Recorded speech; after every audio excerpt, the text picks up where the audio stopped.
With the stock market volatility, crypto crashing, FTX going belly up, plus the Fed continuing to raise rates, inflation still not where it needs to be, and the current state of national and geopolitics. Well, there's a ton going on, and there's a lot of investors wondering where's the best place to put their money in order to protect it. So, what should you do with your money? That's what we're going to be talking about in today's video, so make sure you watch all the way through. Hi, my name is Michelle, and I am here with Brian, and welcome back to another video of Stop Being Sold. And today we're discussing whether or not going to cash right now may be in your best interest. Yeah, I'm getting a lot of calls, Michelle, from clients saying, hey, should we move their money to cash? Or just like scared to death. They're uneasy. And I truly understand it. Many don't even want to open their statements right now. Right. However, if we take a step back and try to take the emotion out of it, it all boils down to basic math. And here's what I mean. The CPA report this week showed the current inflation rate just a little over 7.7%. This is a lower than the 7.9% estimates. Also, the increase was only up 0.4% over last month, which was also lower than the 0.5 to 0.6 estimates. This is a good sign, but it's only 1 month's data. Right? But Brian, real quick, it's kind of funny. Did you ever think you'd be jumping up and down over a 7.7% inflation rate? when that rolled out, it's like all of a sudden I'm seeing the futures up 50 points, and all of a sudden the NASDAQ futures are up 440 points, and currently sitting well over 500 points higher today. So we aren't the only ones happy with that. Yeah, we'll take it, right? So it's pretty exciting, but. Anyway. So I'm sorry to interrupt you. You were saying it's a good sign. It's a great sign, actually. It's showing, Michelle, that the Fed, what they've been doing with these raising interest rates is starting to work. So that's a good sign. Okay. Also, when you got interest rates, Michelle, there now between 4% and 6%, depending on where you look at, between like treasuries, 2-year, 5-year, 10-year treasuries, and MIGA rates today.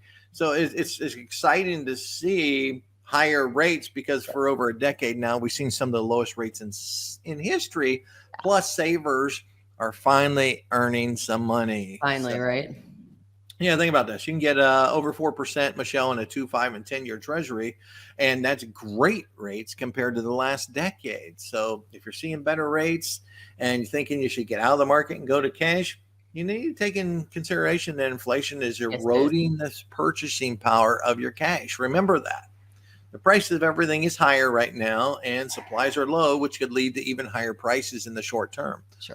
So if you move out of the market and go into cash, but are only earning like, say, 5% on the money, when you're factoring in inflation as it is right now, you're losing almost 3%.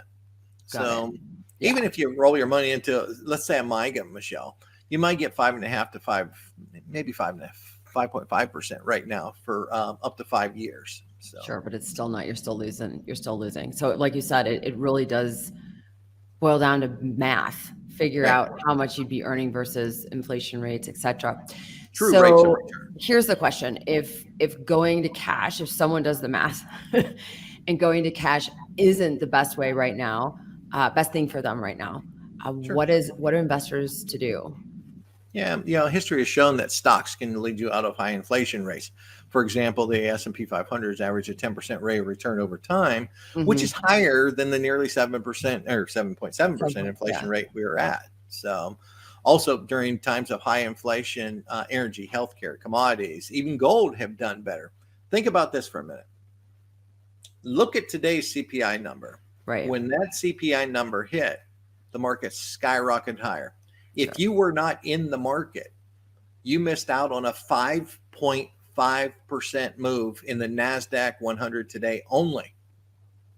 That's massive. You got to be in the market.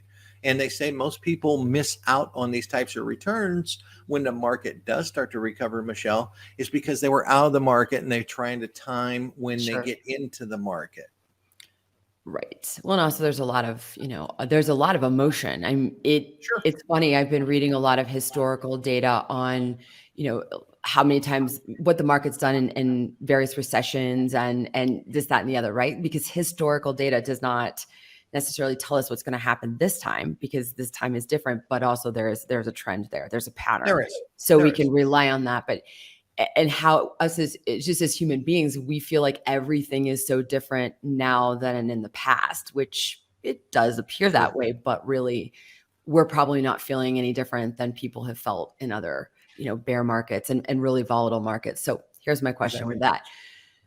Can staying in the market help? I mean, let me preface this. You can't predict the future. No one can. So I'm asking you this just in your opinion.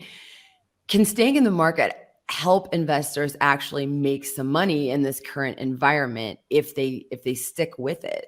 Because I think that's the thing, right? You start trying to day trade and I think you could lose your pants.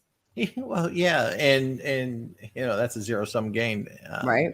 So, but possibly, to answer your question, possibly. And it all depends on your time horizon. And here's what I mean. If you need money now, liquidity is number one. Sure.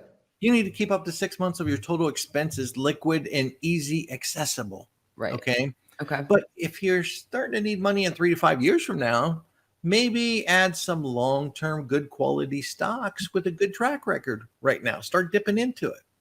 And if you're needing money 5 to 10 years from now, it's time to accumulate the highest quality names that you will feel will be much higher when you actually need the funds 5 to 10 years from now. And it's okay to slowly step into the market at these levels based on your time horizon. Okay. So one quick question. I know this is about, have been talking about the stock market. What about the crypto market? Same thing. Why wouldn't you? Right. I am, but I want to know your thought. Yeah. Here's my thought on it. And, big mistake. Me, I'm looking at it and I'm just like you folks. Okay.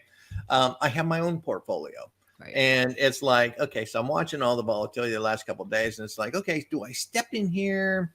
Some things when people overreact to situations in both directions, like all the stuff that happened this week with the negativity of the crypto market, it was dropping and dropping and dropping, right? Ethereum was now 29% in the last 7 days. So last night I'm sitting there thinking, okay, I'm going to step in here and pick up a little bit. Sure. Okay. And there's what you need to do. No matter what it is, if it's the stock market or crypto or whatever it is, when you see everyone rushing to panic and try to beat the door down and don't want to be the last one holding anything, that's when you step in and say, you know what, I'll take a little bit of yours. Sure. Just give me a little bit. Okay. But the same thing, like we're up 5.5% today. Emotion triggers action. Yes, it does. And people are like, oh my gosh, it's it. The Fed's never going to raise interest rates again. So I got to go step in and buy right now after a 5.5% move. Right. No, step back, wait, it's going to come back down. It's funny. Some of the analysts were saying this morning, it's like, oh, we're going to sell into this rally. It's like, really? Okay, whatever. Well, yeah, I think for me, my whole thing is, you mentioned the extremes. Either way you go, right, it can burn you very quickly and take that emotion out of it.